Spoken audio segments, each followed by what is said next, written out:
think it's time to begin, and I would just like to welcome you all. I'm Roger Remington, and I work at the Pavilion Center for Design Studies, the sponsor for these monthly lecture series. We hope you'll come back next month and the other months when we have speakers through the spring semester. It's my pleasure today to introduce my colleague, Jennifer Whitlock, who is going to introduce our speaker. So Jennifer, it's all yours.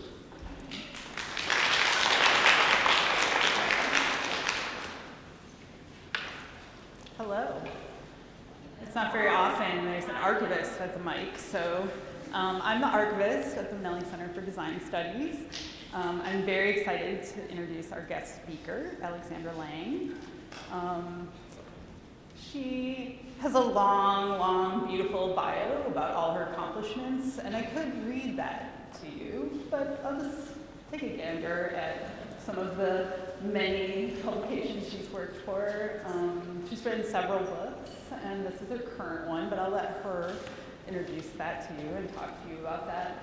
What I will suggest is that you should go to her website, and you can read her writing. You should follow her on Instagram, it's gorgeous. And you should follow her on Twitter, because it's entertaining and informative. But instead of reading her boilerplate introduction, so you'll have your own homework to go check that out, I'm going to talk about how I met Alexandra and how she ended up here today is from a different time and a different life. When I wasn't the archivist at the Pavilion Center for Design Studies, I was an archivist in a different place, in a land far away called Indiana. And part of my job was managing an archive for the Miller House and Garden in Columbus, Indiana. Has anyone heard of Columbus, Indiana? Oh, yeah, a few. If you don't know, Columbus, Indiana is an modernist architectural mecca in southern Indiana. The Miller House we used to joke that it was designed by the holy trifecta of Eros Aaron, Alexander Gerard, and Dan Kiley. And part of the reason I met Alexandra is she was interested in Alexander Gerard's work. And he did the interiors for this house. And it took a few years. When I first got there, they mentioned her name, that she was asking about the archives, right? It was unprocessed. I got there, and they were like, everyone wants to get at the archives. Eventually, she did make it, and she gave a talk about Alexander Gerard. And she did get to see some of those archives. And we were in the midst of digitizing the whole collection, and I hired these two archivists to work with me, who then later went on to, Amy Auschman is now the corporate archivist at Herman Miller, and Tricia Gilson is the archivist at the Columbus, Indiana Architectural Archives. And Alexandra has continued to do writing and research about Alexander Gerard and has kept in contact with them. And although my connection here at the Pavilion Center is a little far afield from Alexander Gerard, I know that anybody who's a friend of archives is a friend of mine. And without further ado, I will introduce Alexandra Lange.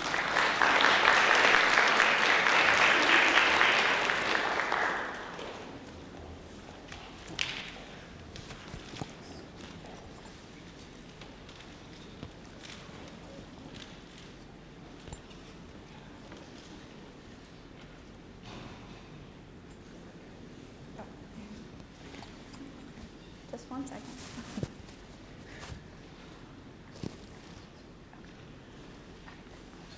Great. Okay. Hi. Can you hear me? Is this working? Yes. Okay. Thanks so much for that nice introduction. Yes, I am a friend to archives, and I feel like I've met so many great archivists over the years, and we can all really geek out together. And it's so helpful when you're trying to talk about design to the public to be able to email your friends in the archives and say, do you have a better photo of that? Did you ever do a drawing about that? And it really makes the work come to life. So I don't actually have any work by Alexander Gerard in my talk tonight, though he was definitely a playing architect kind of guy. He was an architect, he designed toys, he designed interiors, he designed graphics. And I'm sure that some toys were very formative in his career as well. So anyway, thank you for that. So I'm going to start here tonight in the 19th century. So in 1876, the Centennial Exhibition opened in Philadelphia. Alongside pavilions containing goods from countries around the world, there was one women's pavilion, designed by a male architect and funded by women alone. Women's work was originally supposed to have been shown in the main building, but it was pushed aside when the organizers received too many requests from foreign exhibitors for space. So the women who had organized the women's pavilion were somewhat shocked, as they had done extensive fundraising for the main hall. But they had to go out again, reticules in hand, and they quickly raised $31,000 in 1876 dollars, which was enough to pay for a separate women's pavilion, a series of symphony concerts, a cookbook, and in a separate cottage, a kindergarten. Elizabeth Peabody, a Boston-based education reformer, initiated the plans for the Centennial Kindergarten based on the educational strategies of the German teacher Friedrich Friedrich.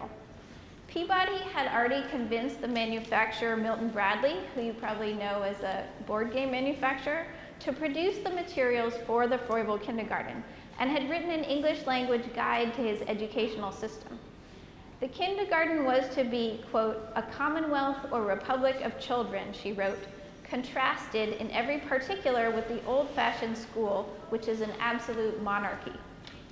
Education historian Barbara Beatty calls the kindergarten movement, which built on Froebel's teaching and materials, one of the first women's movements in America. So when visitors entered that Carpenter Gothic kindergarten in Philadelphia, what did they see? They saw a classroom set up by the Froebel Society of Boston, in which the teacher Ruth Burritt taught orphans 3 days a week. 18 children from a nearby charity home followed a typical kindergarten routine of playing, singing, movement games, and manipulating Froebel's gifts, a few examples of which you can see here. Children sitting around a long table with a grid inscribed on its surface played with blocks, wove with paper, and assembled triangulated structures out of hardened peas and toothpicks. Anna Wright, Frank Lloyd Wright's mother, saw the Froebel gifts at work, and on returning to her home in Boston, she bought a set of the gifts and enrolled in a training course on how to use them. So Wright received a Froebel education and wrote about it later as the foundation of his interest in building, pattern, and abstraction.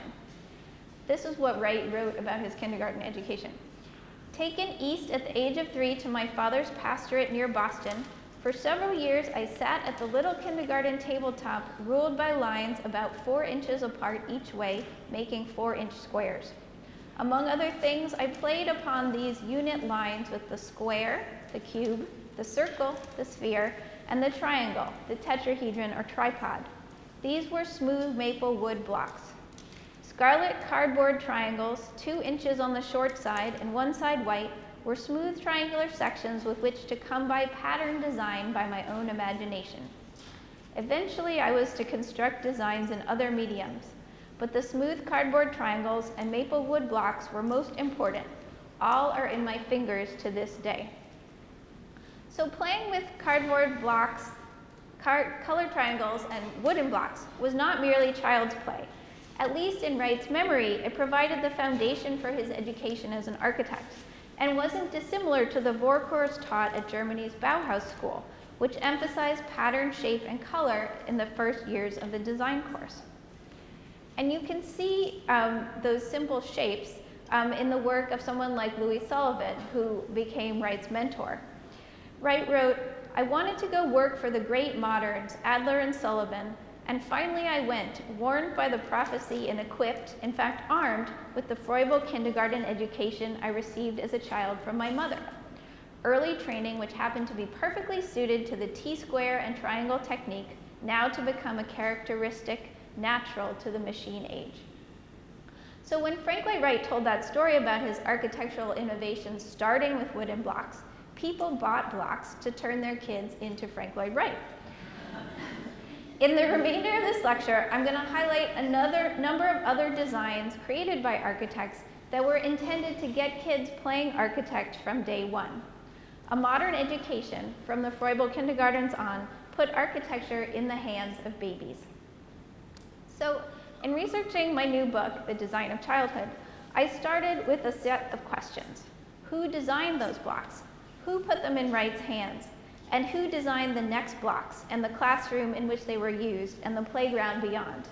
When we base early childhood education on block play, as we continue to do in the US, what were we really teaching children? And how did playing at being an architect change over the century and a half since Froebel's methods came to America? The first place I wanted to start was with Friedrich Froebel himself. So who was he, and why were his blocks important enough to be treated as a kind of future technology at a World's Fair? So Froebel, who was born in 1782, was a polymath, gifted in drawing and other forms of visual communication. As a teenager, he trained as a woodsman in the Thuringen forest, and he learned about botany and forestry and drying, mounting, and classifying his own sets of local flowers and leaves. He looked for work as a surveyor and considered becoming an architect, and then decided to become a teacher. On a 2-year break from his teaching, from 1814 to 1816, Froebel hid himself from the world organizing the Mineralogical Museum of the University of Berlin. And this meditation on the physical qualities of crystals, which was the prelude to organizing them by a new scientific method, gave him deep insight into the patterns of nature. Crystals were too precious to place in the hands of children, however. So instead, Froebel decided to make spheres, cubes, and cylinders out of the material of the forest, wood. And he called his first 10 teaching objects gifts to emphasize the ideal relationship between the teacher and the child. He became so identified with those shapes that his gravestone, which you can see here, was designed as a giant stone version of that first gift. So to Froebel, the blocks weren't something to be dumped out on the floor, but they were like tiny sculptures which were presented with great ceremony by the teacher in these slide-topped wooden boxes. I've seen one of the original block sets made by Milton Bradley, and you slide back the top, and nestled inside, you see another cube of cubes. In this crystalline arrangement, Froebel thought that children might discover the world. If the word gift suggested the spirit of teaching, kindergarten, a word that Froebel actually invented, suggested the form of the classroom, half garden and half schoolroom. Froebel designed a model garden for the children as part of his own school, with communal flower and vegetable plots running down one side of the yard and individual beds of herbs, oils, cereals, and field plants down the other. So the garden was also instructive. Indoors, children sat at those long gridded tables, and the space in front of the child was his or her workspace, into which the gifts were offered one at a time to be used until the child had gone through a series of lessons, and you can see one of the workbook pages that the teacher would have studied in order to lead the child through the lessons right here. So these Froebel blocks established a model for early childhood education in America, because before children could read, they could play. But the American kindergarten movement was not satisfied with the gridded table and the crystal exercises that Froebel came up with.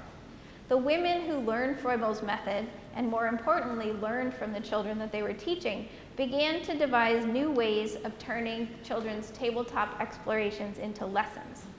Many of them felt that Froebel was too abstract, and his structures were too distant from everyday experience. Instead of playing scientist, their children should play architect. Why shouldn't children build what they could see with their naked eye? One of the major reformers to build upon Froebel's method was Caroline Pratt, who established the City and Country School in Manhattan in the 19-teens. And I recently visited the City and Country School, and the classrooms there are still organized basically the same way they were back then. And that organization means there are about 50% blocks and 50% empty floor space. Ranged on shelves and categorized by size and labeled by name, they're adjacent to these big free spaces for children to build. Caroline Pratt let blocks be her curriculum at least through the 3rd grade. But her blocks were very different than Froebel's. Pratt's blocks are commonly referred to as unit blocks, and these were the blocks of my own childhood at home and at school. The basic brick is 5.5 by 2 3/4 by 1 3/8 inches, a 1 to 2 to 4 proportion that we also see in your basic Lego brick. Unit blocks are large enough to use on the floor, but small enough for even a 3-year-old to pick up and manipulate. On the wall of the principal's office at City and Country School, there's a 1-page sheet, sort of like this one, naming all of the blocks that make up a classroom set. First, there's the bricky, or the unit, which is kind of the workhorse of the system. Next, there's a squarey, or a half unit, a midly, or a double unit, and a longy, or quad, 4 units long. Though some people call that a buttery because it's shaped like a stick of butter. So Pratt's blocks, which are really still staples of the play areas at most preschools, foreshadow some of the modular pleasures of Lego, as smaller parts can be combined to make larger holes out of squares, triangles, or arches with semicircular openings.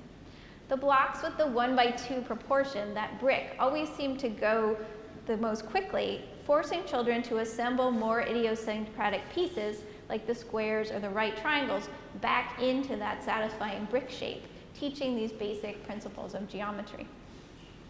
So Pratt's method with the blocks was for children to learn everything firsthand, and that meant the structures of their world, not the structures of the universe.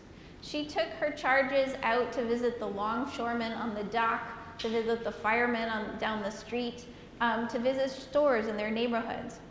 And in 3rd grade, the 8th class at the City and Country School tapes out a city map on the floor and builds custom buildings out of wood blocks and boxes and wallpaper and cardboard, mesh, and fabric. The 8-year-olds also run the school post office, making stamps and selling cards, collecting and delivering the school's communications, taking on the roles that they've observed in the adult city. So blocks in her curriculum became a starting point for organizing society. The children built the structures, but in doing so, they also built their own interactions and infrastructure and a sense of responsibility. So the next step after creating a curriculum was the classroom. And here again, Frank Lloyd Wright makes a cameo appearance. When he designed a Riverside, Illinois estate for Avery Coonley and Queen Ferry, a philanthropic couple who were both heirs to industrial fortunes, Ferry asked him to design a playhouse for their daughter Elizabeth, which you can see here. Influenced by the kindergarten movement, they believed that their daughter should start learning at age 4. And they invited some of her little friends from the neighborhood to join her in a Frank Lloyd Wright designed schoolhouse.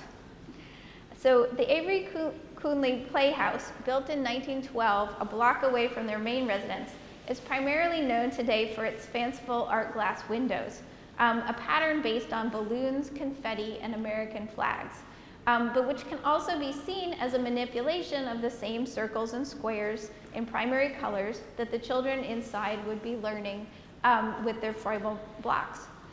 As the photographs show, Wright also designed child-sized tables with storage for supplies underneath for use in the kindergarten. So jumping ahead, this idea that children could build their own world was something that appeared at the beginning of the century and then reappears again in slightly different form at mid-century. During the post-war era, there was a huge there was a huge uptick in babies. The baby boom happened, and so marketers started making more and more things for babies and selling more and more products to families. And architects got involved in that, really wanting to try to solve the problem of how you make something that can grow with the child, and how you make child-sized furniture that maybe the child, him or herself, can also put together. So this is just a quote from an issue of Design Quarterly, completely devoted to children's furniture.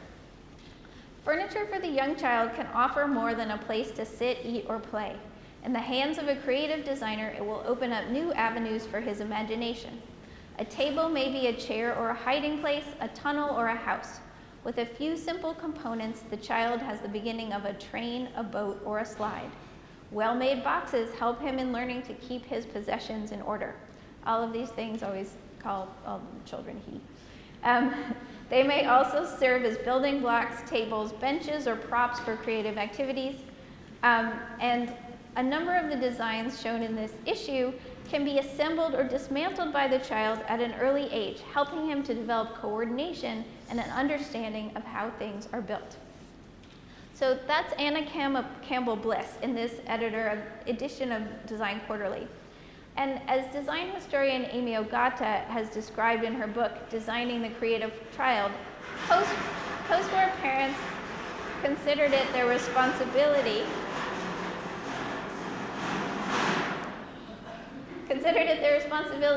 to outfit their homes with the same materials found in their nursery schools, and a consensus formed around basics like beads and blocks and abstract hardwood toys as being good toys, as in contrast to the plastic and paper toys that were sold against TV shows and off the inside cereal boxes.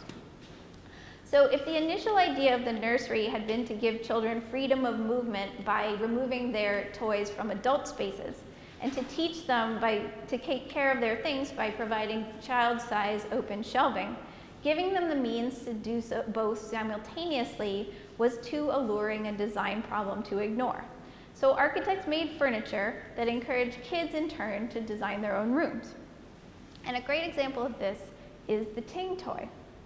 So the Ting Toy was introduced just in time for Christmas in 1949.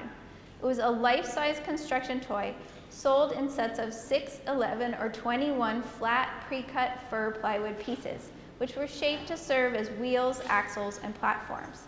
They were notched for assembly without tools, which is a hallmark of all of these toys. People did not want their children getting into power tools yet. And promising a renewable play experience because you could easily take them apart again. So the 6-piece set could be made into a chair, a push cart, a stool, or a rocking chair, all big enough for a child to sit on and simple enough for a child to assemble herself. There's an exhibit now at the Milwaukee Art Museum called Serious Play, and they decided to reproduce the Ting Toy in new materials so that people who were visiting the exhibit could play with it. And I was just there a few weeks ago, and I got to make the little rocking horse, and I have to say it was so pleasurable to actually get to put my hands on this toy that I'd read so much about. But there are only really 3 or 4 examples in museums. It's like you could never touch one in a museum, and it was really fun to actually get to play. So the 11-piece set added longer elements and the ability to fashion a bench or a desk. And one side of the largest piece, which is a rough rectangle, was coated with blackboard paint so that after assembly, a child could further express her creativity through drawing. And though abstract overall, one piece resembles a flat horse head, which had a painted mane and cutout eye, and a mouth to suggest possibilities for dramatic play. So the New York Times wrote about the Ting Toy. Small fry who have recently been interested by the sight of their elders struggling to construct a table, a chair, or a chest may now take a try at it themselves. A child's type of the popular knockdown furniture is called Ting Toy. So the toy's designer, who you see here, was a recently licensed architect named Anne Ting, who was then 29 years old. One publicity photo, which I love, shows her sitting on the floor among her pieces, legs crisscrossed like a kindergarten teacher, about to start a lesson in the 1, 2, 3s of construction. But in the years that followed the introduction of the toy, Ting would develop her own design for an elementary school for Bucks County, Pennsylvania, with a tetrahedral space frame roof sheltering triangular classrooms. So she manipulated adult-sized geometry with the same confidence she wanted to inspire in kids. Ting's tetrahedrons would also appear in 2 buildings that she designed with Louis Kahn in collaboration, the Trenton Bath House and the Yale University Art Gallery, which you can see the ceiling, the tetrahedral ceiling here. Decades later, Ting would say, apropos of starting her independent design career with a toy, doing something that's playful is always a great help in developing ideas. So while Anne Ting was creating one model for children's indoor play, sturdy, geometric, easy to manufacture, and easy to install, the sculptor Isamu Noguchi was coming up with one for outdoor play, also sturdy, also geometric, but more poetic in nature, and designed like building blocks to stimulate the imagination as well as the body. So Noguchi's first playground designs were created in 1933. His Play Mountain model includes a stepped pyramid-shaped hill, a curving access ramp, a pool, and a sitting rock, all elements that would recur in the playgrounds and playscapes that he designed over the next 50 years.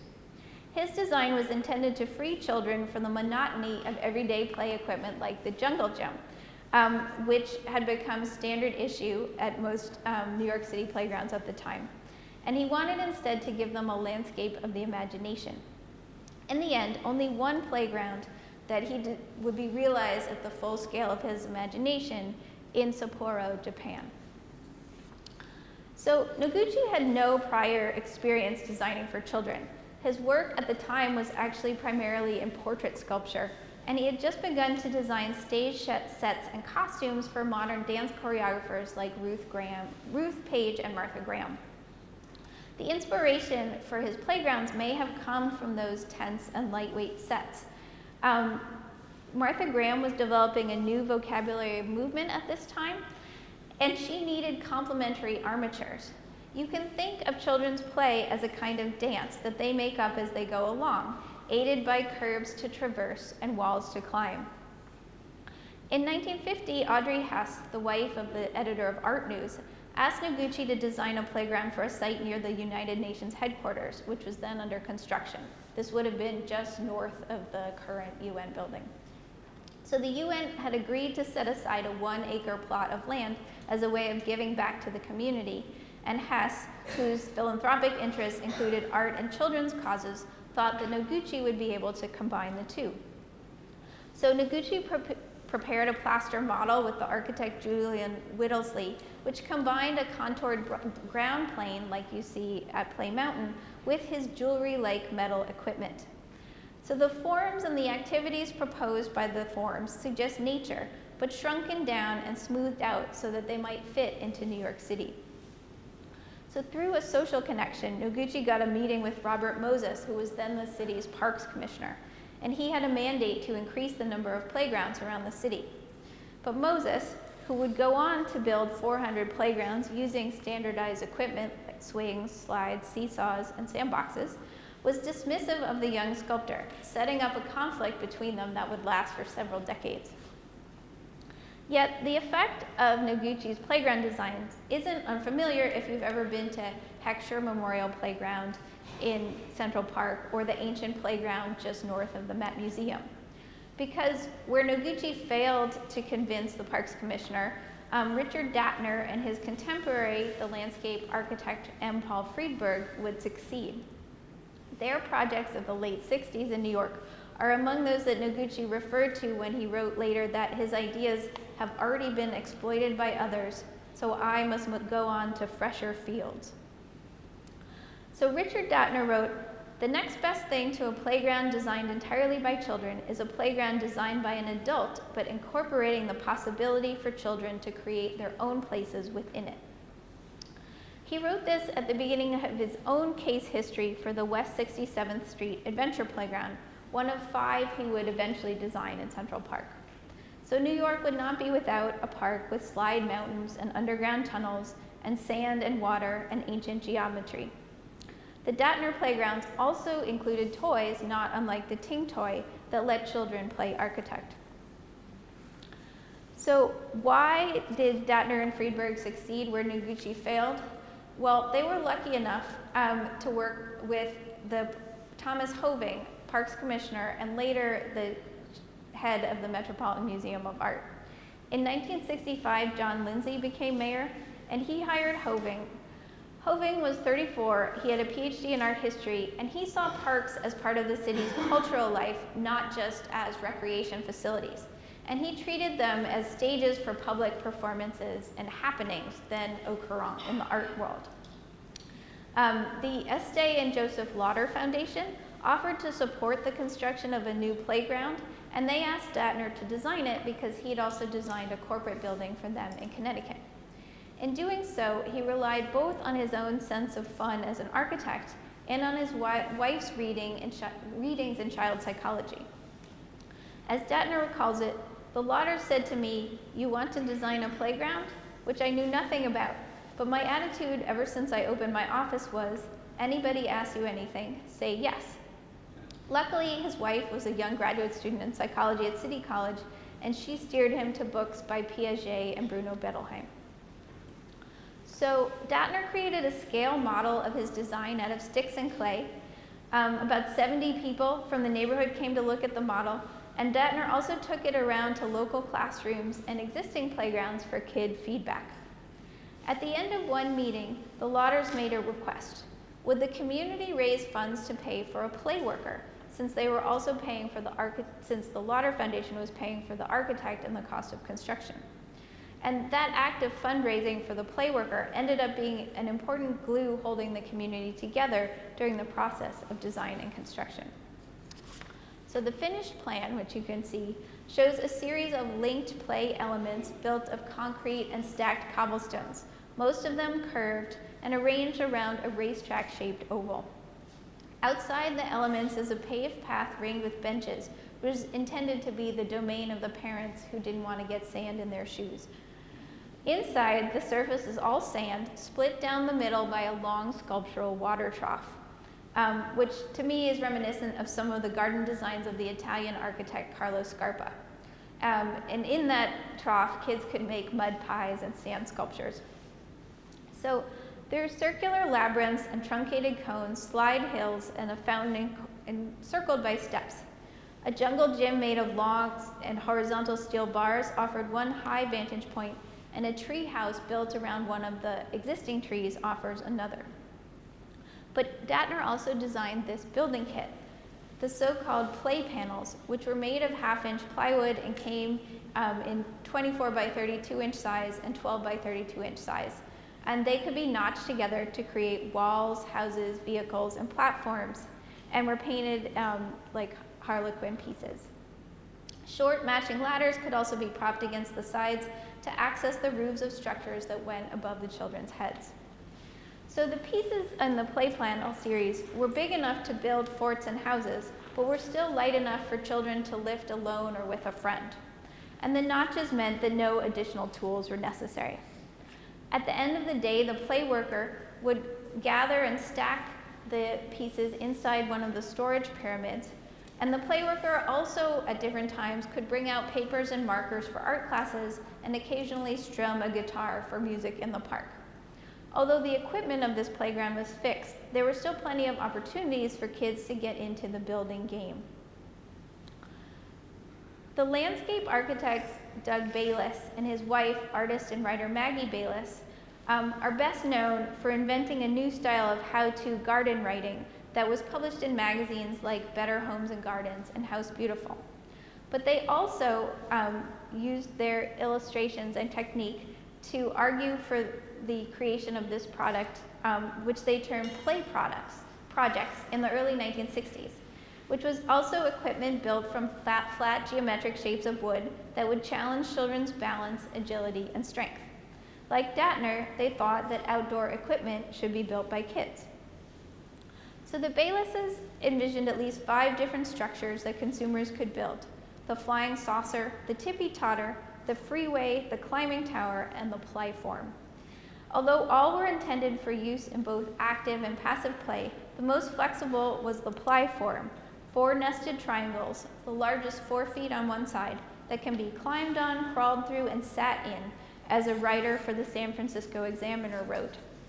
Units are light enough for toddlers to take apart, the story noted, but large enough in scale to make challenging climbing structures for older kids. In Maggie's drawings, children leap over the tippy-totter, clamber up a ladder inside the tower, and roll trucks over the zigzag surface of the freeway. At least one project, the Plyform, made the leap from concept to commerce. Wait, that's the next one.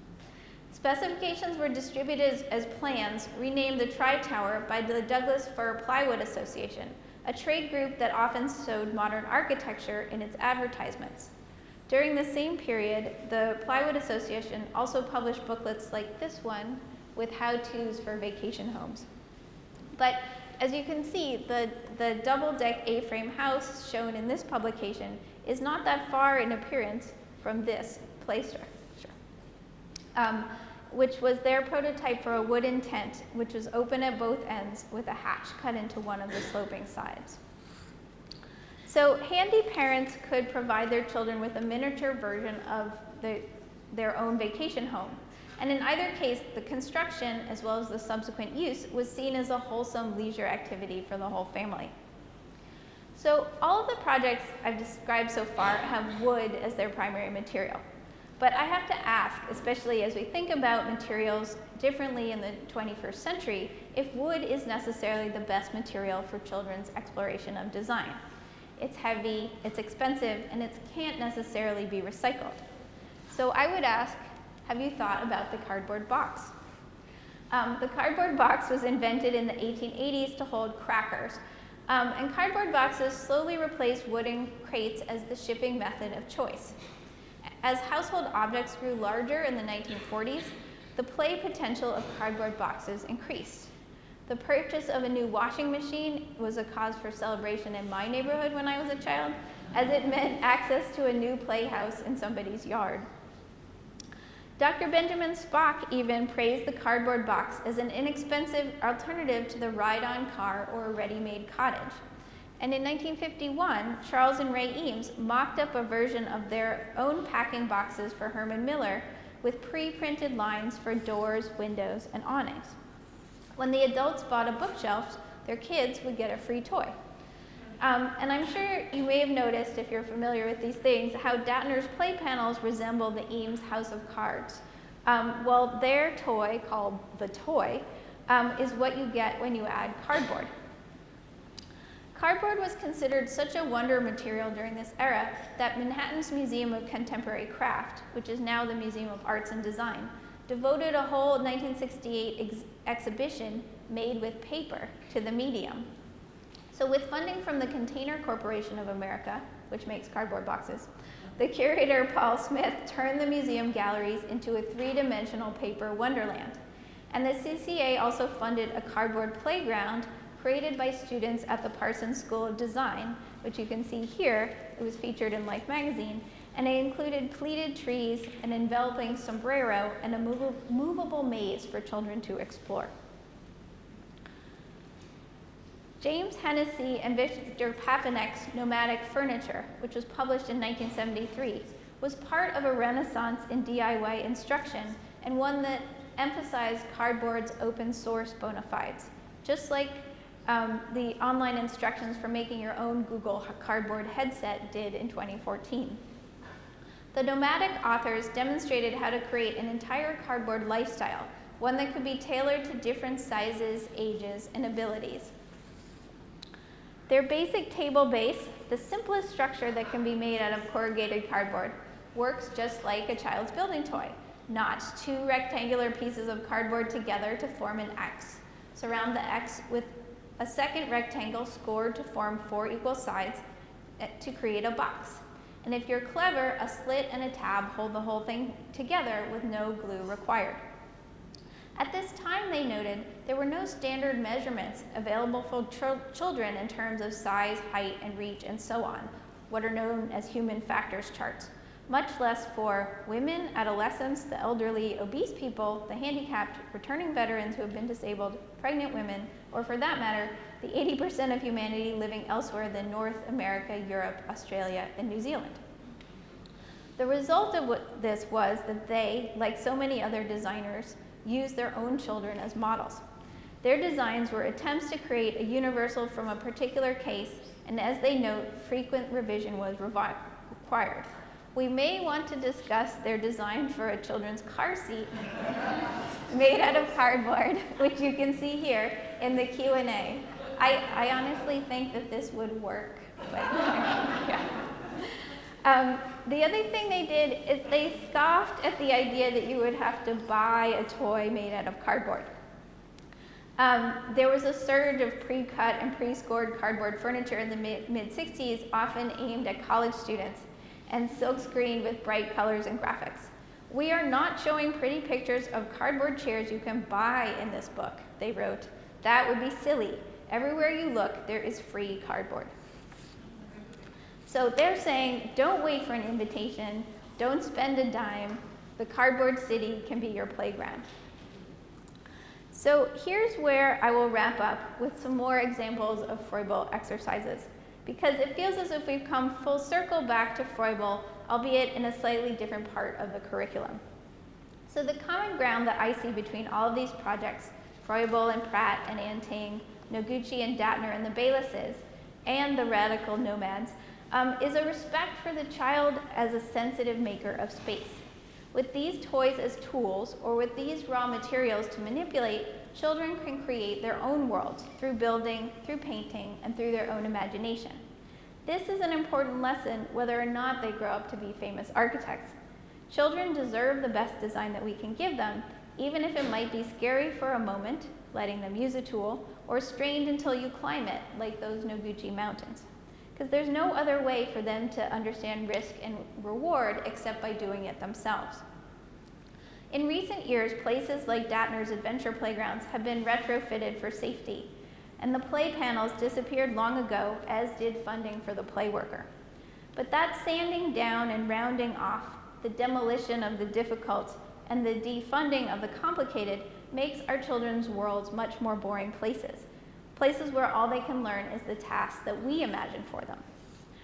Wright wrote of the Froebel blocks, "Here was something for invention to seize and use to create."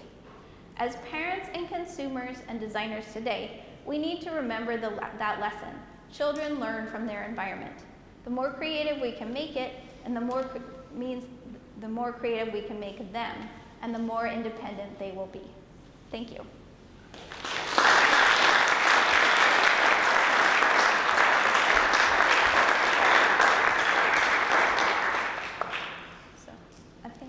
I can take questions. Yeah, if people have questions, happy to answer questions.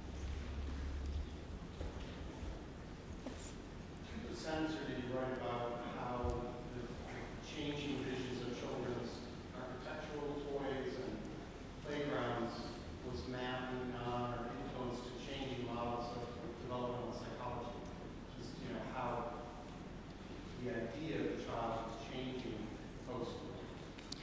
Yeah, I do get into that a little bit. I think that the developmental psychology actually changes less than, I would say, American cultural ideas about the child. Because a lot of the kind of progressive education models, the block-based education models like Maria Montessori or the City and Country School or Reggio Emilia are still being used largely in the same form as they were created in the early part of the 20th century. So I think it's more that our culture has periodically gone through these periods where we're very afraid that American children are falling behind. And that leads to a more academic form of teaching, and that's when the blocks get kind of put over in the play corner rather than being used as an integral part of education.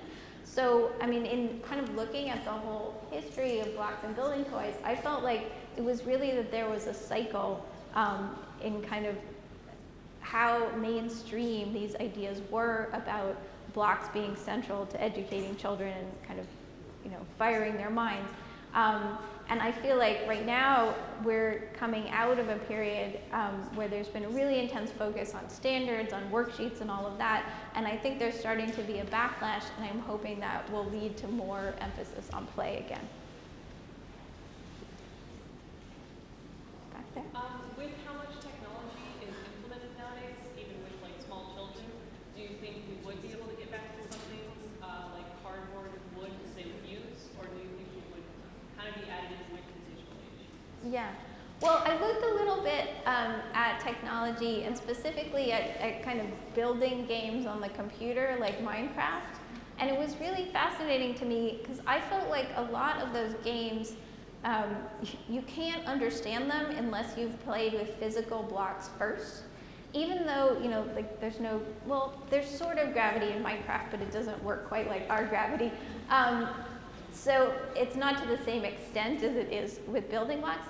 there's kind of an inference that like kids have already done their block play and now they're taking it to another level. And I think it would be very difficult for a kid to be dropped into the Minecraft world and build if they hadn't done that in the physical world. So I really believe in kind of a balance. And I think we, in a lot of cases, especially in education settings, have maybe gone too far towards the digital. But it's hard for me to see how kids could not physically play. And I think the more we can point out how, you know, the designers of something like Minecraft, I mean, he said that he played with Lego growing up, that these things are actually a continuum and not in opposition, like the better it's going to be for everybody. What do you think about Nintendo coming up with their new, I think I know where it's going. Yes. But their new toy, Yeah, so I have an 11-year-old and he just got a Switch. So we actually went over to a friend's house who already had a Switch, who bought the whole cardboard thing so that I could play with it because I felt like I had to play with it. And I actually thought it was pretty amazing. Nintendo has, I think, some of the best digital interfaces I've ever seen, just in terms of like describing to you on your Switch how to build this thing in the real world. So there was this really interesting back and forth between the physical and the digital. The one place where I think it falls down is they don't really give you instructions on like how to map your own cardboard. See, to me, that would be the kind of taking it to the nomadic furniture place, would be after you've built all of the cardboard things that some smart person at Nintendo has already set up for you, you learn the skills to make your own cardboard things that then you can put the Switch in. So like, that's the shift that like I would like to see, because that's the shift towards open source, like that's really being creative. And so I guess I'm hoping in some future iteration they offer kind of tools so that you can DIY your Switch creations. Did you find any different cultural differences in different countries in this research? I was mostly focused on the US and Europe, primarily because there weren't huge cultural differences. One place I did go to Japan to look at some playgrounds. I wanted to go to that Noguchi playground just because it looked so amazing. But I also visited some junk or adventure playgrounds in Japan. And the fascinating thing about those was they were exactly the same in Japan as they were in Denmark or Germany or the US or England, because there was basically one woman who popularized them around the world. And so in that case, you could see the same idea. In that case, it's like a playground that's basically just an empty lot filled with like dirt and water and junk, and kids can go wild. It was interesting to see that that model could work in those different cultures in essentially the same way. And so I would say that there are certain examples that I found that have really traveled around the world and are able to be used in different cultures. Almost all cultures have some version of the blocks, though not necessarily made of wood. But there are obvious differences in like developing world versus first world countries in terms of like what children have access to and at what ages. In the back there. How do you see the role that architects can play in bringing play to the architecture scale, the building scale? For example, Lego's museum that big BXB just finished, and maybe a few months ago, how that's essentially a larger than life display. Yeah. Well, I think things like that can be really fun. But one of the things I really like about the big Lego house is that they still have just big white rooms that are filled with Legos for the kids to build in. And I think there's kind of this push-pull between giving children something that's inspirational to look at, sort of inspirational so that they actually think, oh, an architect had to make this. And then also letting it serve as a platform for them to do things themselves. So some architect design things like the architect does everything, and there's no room for the child. But I think Lego House is a good example of where it's kind of this amazing fanciful structure that looks like it's made of Lego, and then you go inside and you can build with Lego. And I just feel like that, must be so exciting for kids.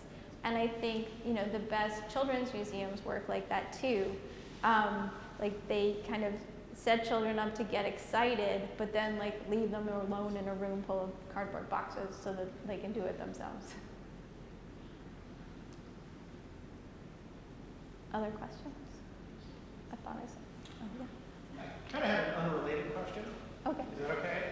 So I'm sure As long as it's something that I know about. Yeah, it's definitely in your purview. Okay. So Amazon announced today that their new headquarters are going to be in Long Island City, and I was wondering, as sort of a New York resident and an architecture critic, if you had any initial reaction. Okay. Which I'm sure you have many. Okay. Me and all my urbanist friends who live in New York just basically groaned. So why did we groan? Number one, there's no reason that New York should be paying a company to move to New York, because we're New York. Number two, Amazon has a really poor track record in its own city of Seattle in terms of building structures that are good neighbors to everybody that doesn't work at Amazon. They built those amazing tree-filled spheres downtown, but you have to sign up to go into them. It's not a public space. It's like look but don't touch. It's only for us. And they've also driven up the housing prices in Seattle to a tremendous degree. So I feel like they not only are they going to take our money, but they're going to make people who already live in New York pay more. The site they've picked out on the Queens waterfront is a great site, but I feel like generally sites are even greater when they have more different architects working on them, more different companies, cheek by jowl on them. So it's sort of a bummer to me that great site on the East River is just going to become Amazonville, and then I'm like, I may never go there. In a way, it takes it out of the city because you can only go there if you have a badge. So I am unhappy. Was the park by being when it was realized? No, it wasn't. So yeah, maybe I didn't go back to that. But basically, Noguchi proposed 3 different playground designs for New York City at different times. There was the Play Mountain, there was the UN Park, and then there was a later design which was done in collaboration with Louis Kahn for Riverside Park. And basically, the parks commissioners just dragged it out, and there would be community board hearings, and some people would say, no, that looks too dangerous, and they'd go back to the drawing board. So it never happened, and he just became incredibly frustrated. And he basically took a 10-year hiatus from designing playgrounds, and then in 1976, the city of Atlanta asked him to do a playground for them for the bicentennial. And he wrote them back and he was like, no, I'm done with that. That's actually when he wrote the quote that I read about Datner and Friedberg, because he felt like they had done what he wanted to do and he just didn't want to deal with that anymore. But they were very persistent in Atlanta. So he ended up building some of his playground equipment, some of the metal equipment that's in Piedmont Park in Atlanta, which is an Olmsted design park, if any of you are familiar. So that's the best place to go and play on Noguchi equipment in the US. And then in the 80s, when he was getting quite old, an executive from Samsung, which is based in Sapporo, came over and basically said, I love your playground designs, we're gonna build it in Sapporo. And so he worked on that project up until his death, and then Shoji Sadao, his chief assistant, finished it after his death. So yes, it's kind of a sad story. I mean, it's you're just let the man build a playground,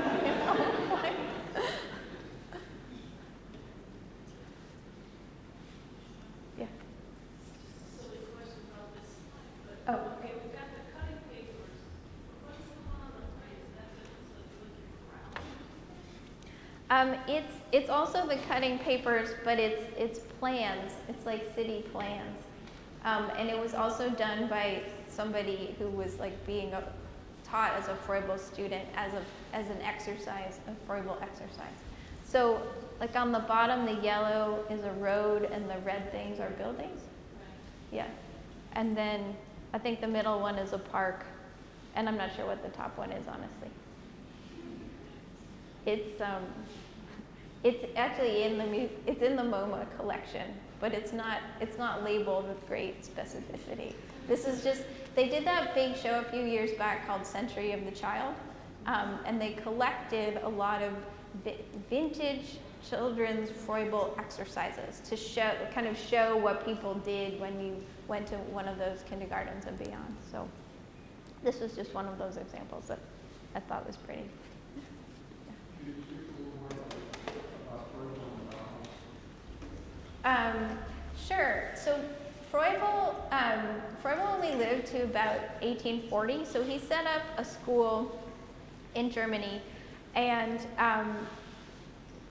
teaching his method, and basically word spread of his school, and people started visiting it from around the world, and then they took the teachings back to their own countries and published manuals on the Froebel method in their own languages. So you can find from the 19th century English, Belgian, French, German, like Froebel manuals in all these different languages. And women in the US were kind of the leaders of the kindergarten movement. So Elizabeth Peabody and a few others set up these kindergartens in Boston, Philadelphia, St. Louis in the 1860s. And those were really the first schools that addressed children who were under 6 or 7. And it built from there. Like there's a great book about Froebel called Inventing Kindergarten, because it's really hard to think today about being invented. But it was. I mean, nobody had really thought to teach kids that young before that because they couldn't read. So it was this shift in like how can children learn. And then in terms of the Bauhaus, at the end of that same book, which is by a guy named Norman Brosterman, he talks about how many professors at the Bauhaus had gone to Froebel kindergartens, including Itten, Johannes Itten, who is really kind of one of the most doctrinaire teachers of the Bauhaus and set up that first-year course. So there's really a very direct connection between this, children's teaching method and, probably the most influential art school in the world. Do you have any sense of how many of the unit blocks were made? I mean, I like to think I'm special and I have one. Well, there's still. So I have to admit, I grew up in Cambridge in the 1970s, so they were very common there, but Cambridge in the 1970s might be kind of a bubble. So I've never seen any statistics on how many are made, but they were distributed by Creative Playthings, which was a really important kind of catalog of progressive toys from the 1950s through the 1980s. So they weren't that hard to get. I think they would have been expensive, but they weren't that hard to get. And I mean, they have them in my kids' New York City public school. They look old. So, I feel like at least institutions like that, they were around. I mean, that's part of the reason, I think Froebel's interesting, but also kind of crazy. But then when I came upon the unit blocks, I was like, okay, these I understand. These are something that we all use now. So Froebel had to kind of invent kindergarten, but then his model was improved upon. And things like the unit blocks, I think, are an improvement.